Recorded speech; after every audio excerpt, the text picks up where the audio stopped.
Okay. So I feel like one of two things are going to happen. One, there are going to be those that are going to question my masculinity when talking about this. And two, there are going to be a lot of people that are going to be like, what are you talking about? You don't know what you're talking about. You don't know anything. And blah, blah, blah, blah, blah. But I'm still hoping that there's going to be people that are going to be open-minded when I talk about this. So let's get right into it. Well, first of all, what's going on, guys? It's Nate the Epic Great from the Game Changer podcast. And I'm going to be talking about two different movies. That being Mamma Mia and Mamma Mia, Here We Go Again. Before I get into that, a little bit of an explanation. There's been a little bit of a lack of episodes that featured myself and Tori. We've just been having a little bit of trying to figure out the scheduling. I know she just started a new job, so her scheduling is still a little bit in the whack. Also, I believe this was where we had a little bit of a holiday that was going on, if I'm not mistaken. I think it was Memorial Day, if I'm not mistaken. And there was just a lot of things that kind of really made things a bit more difficult for us to really work this out. So we are going to get back to doing the podcast together, hopefully very soon. The other thing is that we are going to be skipping quite a bit of the movies from the wartime era and just getting right into the originals. I myself might just do a series by myself talking about the wartime movies because I still think that there's quite a bit to talk about when it comes to those movies.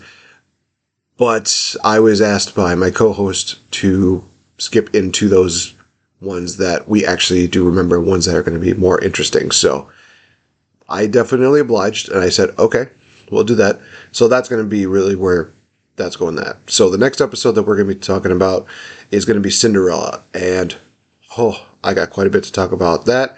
And I recently rewatched the live action deal in which I have quite a bit to say about that.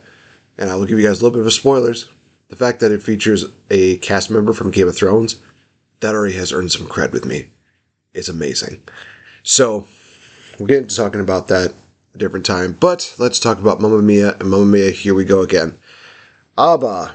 What can I say about them? Well, not much. I never really grew up with their kind of music. I was definitely into more of the kind of the rock and roll kind of deal. So ABBA wasn't one that, ABBA was kind of one that just kind of showed up and just kind of happened upon, the radio. So I really don't have too much I can say about ABBA. I don't remember it being horrible. I don't remember it being bad. It was just kind of a thing. It was like, oh, ABBA. Okay. So finding out that in 2008, they decided to make a movie with a lot of ABBA music. I'm like, okay, this might be interesting. And I'll tell you guys this. During high school, there were a couple of couples in my class that would watch this movie. And I never really got the chance to sit down and watch it. I just remember a couple of scenes from the movie. That's about it. And now I've had the chance to rewatch it after, I don't even remember how long it was. And, oh, boy, this movie. Well, let's talk about the plot first. So basically, this movie is a story that talks about a girl named Sophie who just wants to figure out who her father is. And she sends 3 different letters to 3 different men who are basically being invited to her wedding. And how does she know that these 3 guys are possibly her father? Well, she goes into a diary talking from her mom, basically talking about how she had relations with these men. Oh boy. Then the men arrive, she meets up with them, they have a little bit of chemistry, and also Donna, played by Meryl Streep. Actually, I'll talk more about the characters later. The mother, she basically wants them to leave the island. They're about to leave, but Sophie wants to stay and be a part of the wedding. But in the end, it's all for nothing because she ends up being walked down the aisle with her mom. And also there's two friends of the mom who they were all kind of like, they were all singers together. And there's also like romances that come out of nowhere. And then there's all these random songs that kind of, okay, I shouldn't get ahead of myself. In the end, Sophie decides not to get married, but the mom and one of the dads decide to get married instead. And that's kind of how the movie ends. Okay, so there's a lot to unpack with this. Boy. So let me speak more on the positive, the things I kind of like about this movie. There are a couple songs in here that I do enjoy. The song of Lay All Your Love on Me, I think, is a really nice song that does kind of show the relationship and how it kind of built between the fiance Sky and the girl Sophie. There's, some of the classics like Mamma Mia, which is pretty good. Dancing Queen, I think, is a fun number to have. Gosh, I'm trying to think of like their other ones here. I like the SOS on the soundtrack when it comes to the actual movie itself. Another thing I like about this, Rosie. Rosie, one of the friends of Donna, is really funny. Also came to find out that she played Ron Weasley's mom in Harry Potter, so I'm like, okay, this actress has already gotten instant cred by me at this point. Jeez. We have the actors' choices for the cast. Meryl Streep playing Donna. She has her moments. I mean, I think that's really easy for me to say. Pierce Brosnan, Colin Firth, and Stellan Skarsgård play the three dads. I always love watching Pierce Brosnan act. He's, I think, honestly, the funniest straight man in all of comedy. Colin Firth, he's a pretty good guy. And then we have Stellan Skarsgård. I did not realize that we had another Skarsgård in the universe of movies, and I think that's pretty awesome. Okay, so Julie Walters is Rosie. We have Tanya, played by Christine Baranski, who I knew as the woman from The Grinch. And kind of interesting. Amanda Seyfried. Okay, so I've already talked about the great things about this. Let's talk about the bad. Amanda Seyfried's character of Sophie, she is so...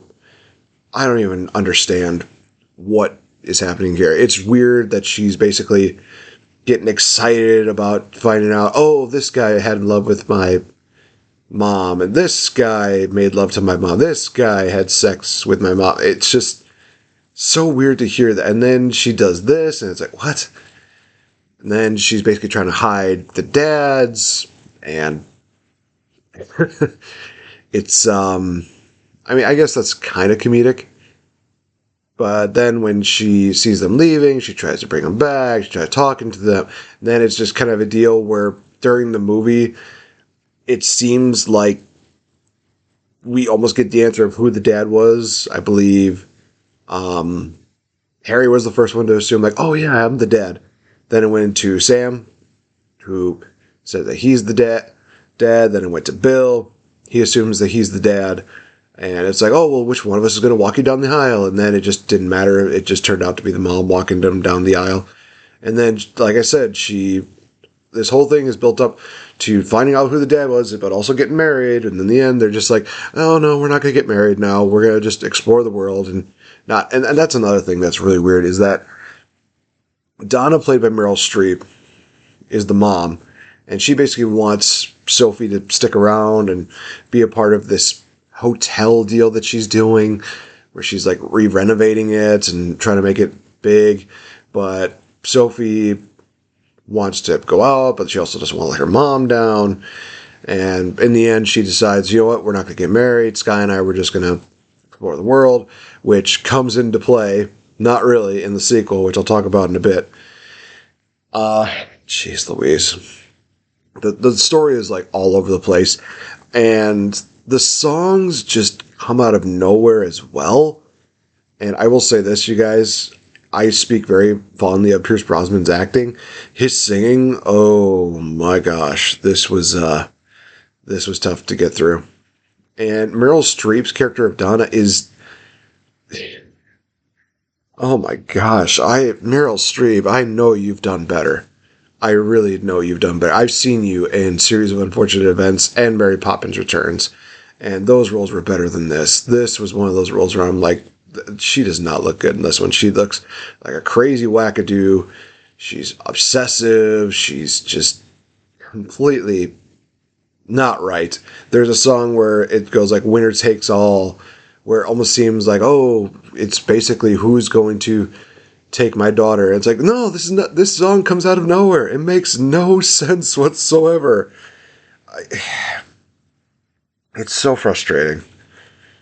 I mean, good Lord. I mean, I'm looking at some of these other actors that are on here, and I really wished that I could say, hey, they're pretty good, and they play some kind of, role into this, but they don't. They really don't. They're just kind of there. It just made no sense. This movie was annoying, confusing, and just absolutely made me think to myself, there are better musicals out there that tell a better story. This was one of those movies I just remember, after being done with it, saying, well, it's definitely not my favorite musical. I mean, it's not the worst, but it's definitely one that I look at and I think, wow, this somehow was just, this was somehow a thing. So it was the fifth highest grossing film of 2008. Mixed reviews from critics who praised the musical numbers and production values, but criticized the casting of inexperienced singers and campy tone. The campy tone, I think, is what really kills it. There's so many moments where it just feels... Honestly, I don't even know if I do this even any justice.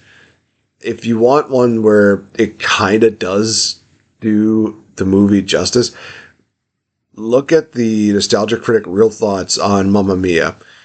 The first few seconds, it's literally Doug and his brother kind of looking at the camera. Doug is singing Mamma Mia and Huey and Dancing Queen.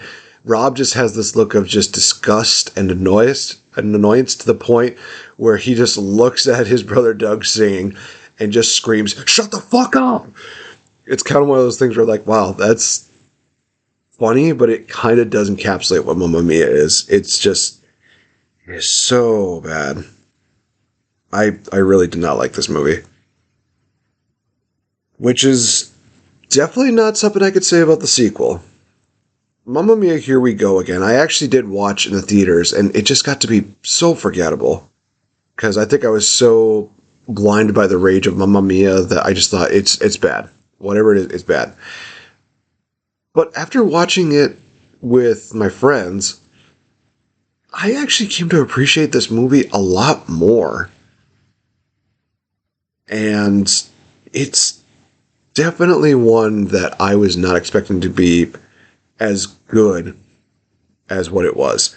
So, again, we're going into the story of itself. It took place in 2018, and the story is that Sophie, who now runs the hotel deal, is setting up the resort. She's getting everything ready, making sure everything is perfect, and she's trying to make sure that everything is good in honor of her mother. Which I thought to myself, wait, why did they kill off Donna? But I will tell you this. They do answer the reason why by the end of the movie, and I will say this, it's not fair. So, Sophie is working with a couple of the people around. She gets to have her mom's friends come by, and they're helping her out. The dads eventually come down and help out Sophie as well. There comes a point where Sky, her fiance slash husband, I don't think they really answer this. I'm gonna look this up while I'm explaining that. It's just really weird. Oh, okay, they did get married. That explains a little bit more. So I guess it was a situation. It was like, oh, we don't have to get married now. We'll just get married off camera. Sure, why not? But while they're going through this whole entire deal of setting up the resort, getting everything ready, they do flashbacks for Donna. And they're kind of showing how she came to find this island, this resort, how she met Bill, Sam, and Harry. And it's kind of one of those like weird movies where it's kind of a sequel, but it's also a bit of a prequel as well. And it ends with them baptizing Sophie's kid and having this big dance number of Super Trooper. There's a lot more to really say about this, but we will kind of go more detailed about that. For this one, I'm actually going to start with some of the things that I didn't like. This is a bit harder for me because I remember watching this movie. I don't know if there was anything glaring to where I thought I really hated this movie. I didn't understand why they killed off Donna, but they do kind of play a cheap factor as to why they did it towards the end of the movie, where Donna's spirit is basically there with Sophie and Sophie's kid as he's getting baptized. And it's a really emotional song with My Love, My Life. And it's one of those things where Meryl Streep's lack of presence in the movie kind of made this movie better. And I'm not trying to say that Meryl Streep is a horrible actress. She does a great job with a lot of her movies. But I just feel like her presence lacking in this movie definitely helped. Yeah, and I think other than that, I really loved this sequel. It was kind of one of those things where it pulled a 180. The songs were definitely a lot more memorable. Of course, you have Dancing Queen. You have, I'll even go through a lot of the songs on here that I kind of really enjoyed here. The One of Us song between Sky and Sophie is a really good song between the two of them, because Sky is in New York basically learning how to do things to help build the hotel business, but he's also in New York and he's been offered a good high-paying job. So he's basically torn between staying in New York or going back to the island to support Sophie. So this One of Us song is honestly a really good song that shows like the torment that the two have, where basically, saying like one of us is feeling horrible and the other side is saying that they're feeling horrible as well. It's kind of one of those things where they're kind of keeping a strong feeling. They're trying to keep like a strong stance for each other, basically to not make the other person feel bad, which is something kind of true to art form.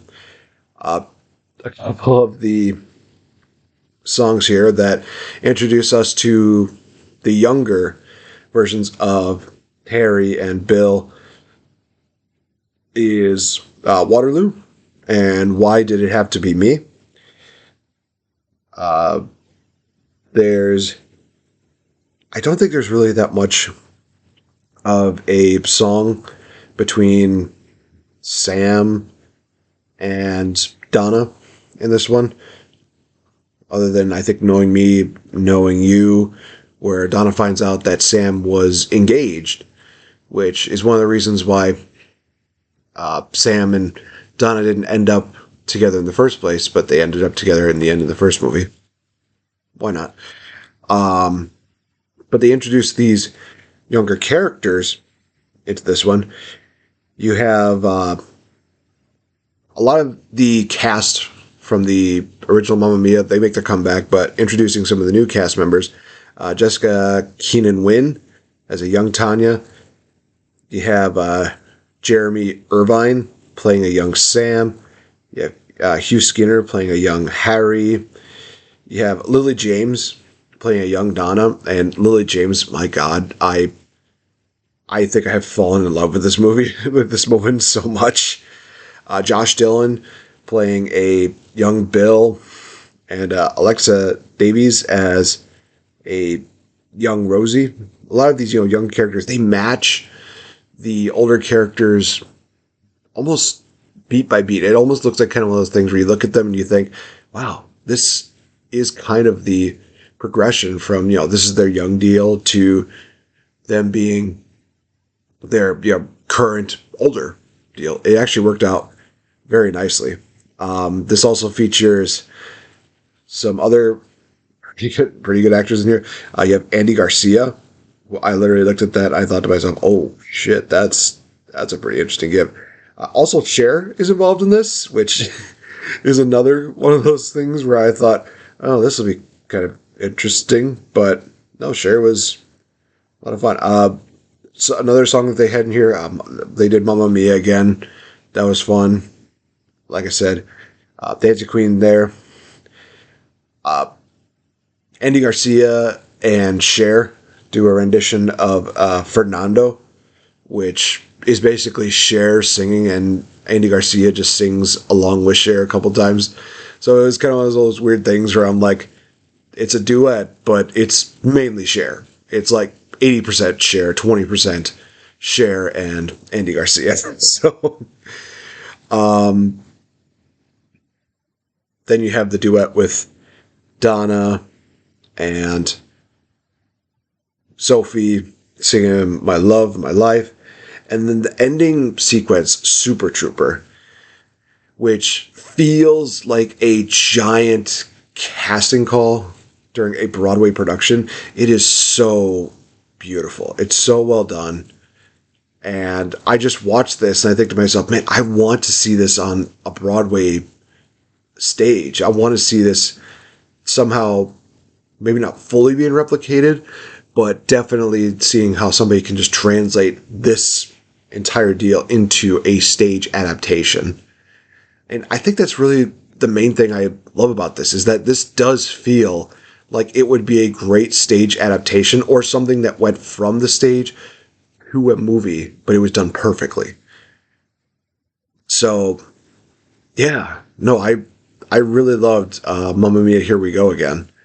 It was one of those movies that just really opened my eyes to like, wow, this is better. The characters are better written. The songs are definitely more in tune with the tones that they put into this. I really, like I said, I like the characters a lot better. The lack of presence for Donna, Meryl Streep. Yes, it's a mean thing for me to say, but at the same time, it added that much more emotion to the end of the show. And still, I mean, I got nostalgic when I saw her and the original Super Troopers, doing their trio deal. I thought it was still very good. I still enjoyed it. But yeah, no, this was a very well done movie, and I'd really love to see this become a stage adaptation if it hasn't already. Yeah, no, that's kind of all I got for this. I thought I was going to be taking a lot more time kind of riffing and ranting about this, but it's kind of one of those movies where you feel like it's, and this is a weird comparison, but I think it's kind of the best way to put it. It's kind of like going from the original Mad Max to Mad Max Fury Road, where The original is kind of just eh. But then when you get to the sequel, everybody remembers that. Everybody remembers the characters. Honestly, I don't think that there are a lot of people that are quoting Mamma Mia, Here We Go Again. They're probably not even quoting Mamma Mia. But they are remembering a lot of these songs. A lot more. And they flowed so well and they hit a different tone. It's just, it's fun. It's just a fun movie to watch. Yeah, I think I think that's it. I think that's all I got. So, like I said, a bit of a shorter episode, but we will be getting back to our longer, probably more hour long episodes starting this upcoming week. Yeah, no, I honestly, guys, I would say just watch Mamma Mia, Here We Go Again and miss out on the original Mamma Mia. You're not going to be. It's not one of those things where you'll look at it and be like, oh, maybe I should watch the original. No. No, I feel like Here We Go Again is kind of its own standalone film, and Mamma Mia is just kind of a movie in its own deal. It's just kind of there. It's the Star Wars prequels of movies, basically, if that makes sense, and it does. Anyway, so thank you guys for listening in on the show, and sorry if I've been kind of riffing and raffing, but like I said, I I see shit, but I also know when movies are damn good. So that's going to wrap it up for me. Feel free to check out the Game Changer Podcast's other episodes that we posted up on the Spreaker Network. And be sure to check out the merch. If you want, you could check us out on our social medias. For me, it's at Real FN Game, which you can find on Instagram and Twitter. You could also check out Tori at Tori Clark Boss Mode. Otherwise, if you want to check out in the description, we will have the links there as well. Yeah, I think that's it. I I feel really weird just kind of like sitting here and just thinking to myself, wow, do I really not have anything more to say about these movies? But yeah, no, I've hit everything. Uh, Leave us a like. Let us know what you guys think about these movies, and yeah, talk to you soon. Toodles. As soon as I figure out how to stop this thing. I think it's